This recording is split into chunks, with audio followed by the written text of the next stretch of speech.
Mənim gücüm çatmaz. O yerdə ki, Əbu Abdullah şəhid olub, orada balalarının nalə səsi var, mən ora girə bilmərəm.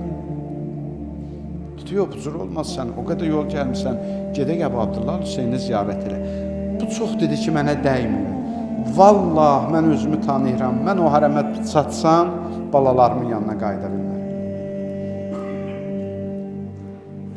Karvan rəhbəri dedi, yox, bu qədər adam gəlir, ora hamısı gedir, düzdür, hamı orada ağlayır, qəmgin olur, amma hamısı da qayıdır, salamat evinə gəlir. Çox təkid elədilər, bu gəldi. Deyir, gəldi, girdi hərəmə. Heç zərihə çata bilmədi. O qətlicahan müqabilində durdu, dedi, Əssalamu aleyki, ya Əbu Abdullah. Deyir, orada elə yıxıldı, baxdılar ki, canını tapşırır. İmam Hüseyin əleyhissalamın hərəmi özü bir rozadır, özü bir məqtəldir. Orada nə xütbəyə ehtiyacı var, nə mərsiyə ehtiyacı var. Qəm dolu bir səhradır Kərbəla.